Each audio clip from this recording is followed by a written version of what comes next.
ಅಶ್ವಿನಿ ಗೌಡ ಅವರೇ ಗೌರವವನ್ನ ಕೊಟ್ಟು ಗೌರವ ತಗೊಳ್ಳಿ ಅಂತಿದ್ದಾರೆ ಅಶ್ವಿನಿ ಗೌಡ ಅವರ ಈ ವಾರದ ಆಗು ಹೋಗುಗಳನ್ನ ನೋಡ್ತಾ ಇರೋ ಬಿಗ್ ಬಾಸ್ ವೀಕ್ಷಕರು. ಅಶ್ವಿನಿ ಗೌಡ ಅವರು ನಿಜವಾಗ್ಲೂ ನೋವಲ್ಲಿದ್ದಾರಾ ಅಥವಾ ಮನೆಯಲ್ಲಿ ಸ್ಟ್ರಾಂಗ್ ಇರೋರನ್ನ ಹೇಗಾದ್ರೂ ಮಾಡಿ ವೀಕ್ ಮಾಡಬೇಕು ಅನ್ನೋ ಮಸ್ಲತ್ತನ ಮಾಡ್ತಿದ್ದಾರಾ ಅನ್ನೋದು ದೊಡ್ಡ ಪ್ರಶ್ನೆಯಾಗಿ ಕಾಡ್ತಾ ಇದೆ. ಇಂಗ್ಲಿಷ್ ನಲ್ಲಿ ಒಂದು ಸೇಯಿಂಗ್ ಇದೆ, respect is something which you can't buy but you can earn ಅಂತ. ಅಶ್ವಿನಿ ಗೌಡ ಅವರು ಎಲ್ಲೋ ಮರ್ಯಾದೆ ಕೊಟ್ಟು ಮರ್ಯಾದೆ ತಗೋಬೇಕು ಅನ್ನೋದನ್ನ ಮರ್ತಿದ್ದಾರೆ ಅನ್ಸ್ತಾ ಇದೆ. ಇದ್ರ ಮಧ್ಯೆ ಒಮ್ಮೊಮ್ಮೆ ಅನ್ಸುತ್ತೆ ಬೇರೆ ಯಾವುದು ಸೆಟ್ ಆಗ್ಲಿಲ್ಲ ಅಂತ ಸಿಂಪತಿ ಕಾರ್ಡ್ ಅನ್ನ ಯೂಸ್ ಮಾಡೋಕೆ ಶುರು ಮಾಡ್ಬಿಟ್ರ ಅಶ್ವಿನಿ ಗೌಡ ಅವರು ಅಂತ.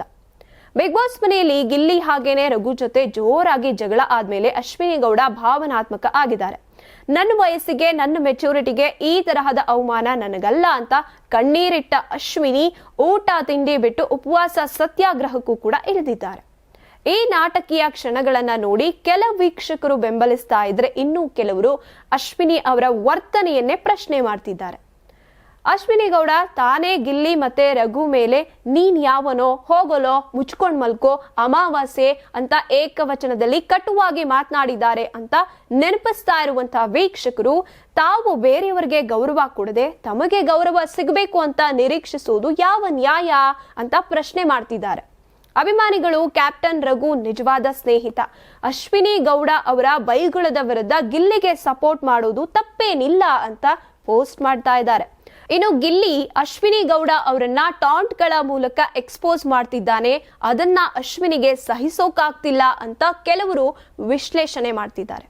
ಇನ್ನು ಜಾನ್ವಿ ನಿನಗೆ ಮರ್ಯಾದೆ ಕೊಟ್ಟಿರೋದೇ ಹೆಚ್ಚು ಅನ್ನುವಂಥ ಮಾತಿಗೆ ಗಿಲ್ಲಿ ನನ್ನ ಬಾಯಲ್ಲೂ ಮರ್ಯಾದೆ ಬರೋದು ಇದೇ ಕಾರಣಕ್ಕೆ ಅಂತ ತಿರುಗೇಟು ನೀಡಿರುವಂತಹ ವಿಡಿಯೋ ವೈರಲ್ ಆಗಿದ್ದು ಚರ್ಚೆಯನ್ನ ಹೆಚ್ಚಿಸಿದೆ. ಕೆಲವರು ವೀಕ್ಷಕರು ಜಾನ್ವಿ ಅಶ್ವಿನಿ ಇಬ್ರು ಕೂಡ ಒಂದೇ ತರಹದ ದುರಹಂಕಾರ, ಟಾಂಟ್, ತಪ್ಪನ್ನ ಒಪ್ಪಿಕೊಳ್ಳದ ಸ್ವಭಾವ, ಯಾರು ಕೂಡ ಮನೆಯ ದೇವತೆ ಅಲ್ಲ, ಇಬ್ರು ವಿಲನ್ಗಳೇ ಅನ್ನುವಂತ ಅಭಿಪ್ರಾಯವನ್ನ ಹಂಚ್ಕೋತಿದ್ದಾರೆ. ಒಟ್ನಲ್ಲಿ ಗಿಲ್ಲಿ ಹಾಗೇನೆ ಅಶ್ವಿನಿ ನಡುವೆ ನಡೆದಂತಹ ಜಗಳ, ಗೌರವ ಅಗೌರವದ ವಿಚಾರ, ಕಣ್ಣೀರು ಮತ್ತೆ ಸಿಂಪತಿ ಗೇಮ್ ಎಲ್ಲದರ ಬಗ್ಗೆ ಸೋಷಿಯಲ್ ಮೀಡಿಯಾದಲ್ಲಿ ಜೋರಾಗಿ ಚರ್ಚೆ ನಡೀತಿದೆ.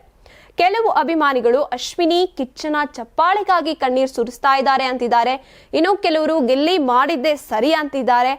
ಈಗ ಕಾಡ್ತಾ ಇರುವಂತಹ ದೊಡ್ಡ ಪ್ರಶ್ನೆ ಅಂದ್ರೆ ಈ ವೀಕೆಂಡ್ ನಲ್ಲಿ ಕಿಚ್ಚ ಯಾರನ್ನ ತಪ್ಪು ಅಂತಾರೆ, ಯಾರಿಗೆ ಪಾಠ ಹೇಳ್ತಾರೆ, ಯಾರಿಗೆ ಚಪ್ಪಾಳೆ ಕೊಡ್ತಾರೆ ಅನ್ನುವಂಥದ್ದು. ಇನ್ನು ಇದ್ರ ಬಗ್ಗೆ ನಿಮ್ಮ ಅಭಿಪ್ರಾಯ ಏನು? ಕಮೆಂಟ್ ಮಾಡಿ ತಿಳಿಸಿ. ನೀವು ಸಣ್ಣ ಆಗ್ಬೇಕಲ್ವಾ, ಅದು ಒಂದು ಉತ್ತಮ ಆಹಾರದಿಂದ ಸಣ್ಣ ಆಗ್ಬೇಕಲ್ವಾ. ಪ್ರತಿದಿನ ನಮ್ಮ ಜೀನಿ ಸ್ಲಿಮ್ ನ ಯೂಸ್ ಮಾಡಿ ಯಾವುದೇ ಸೈಡ್ ಎಫೆಕ್ಟ್ ಇಲ್ದಂಗೆ ನೀವು ಸಣ್ಣ ಆಗ್ತೀರಾ. ನಿಮಗೆ ಮಾಧ್ಯಮದಲ್ಲಿ ಕೆಲಸ ಮಾಡುವ ಆಸಕ್ತಿ ಇದೆಯಾ? ಹಾಗಾದ್ರೆ ಕರ್ನಾಟಕ ಟಿವಿ ಡಿಜಿಟಲ್ ಮೀಡಿಯಾದಲ್ಲಿದೆ ನಿಮಗೆ ಒಳ್ಳೆಯ ಅವಕಾಶ. ಆಯ್ಕೆಯಾದವರಿಗೆ ಉಚಿತ ತರಬೇತಿ ಕೊಡ್ತೀವಿ. ತರಬೇತಿ ನಂತರ ಕೆಲಸ ಮಾಡುವ ಅವಕಾಶನೂ ಕೊಡ್ತೀವಿ. ಈ ಕೂಡಲೇ ನಿಮ್ಮ ಮಾಹಿತಿಯನ್ನ ಮೇಲ್ ಮಾಡಿ.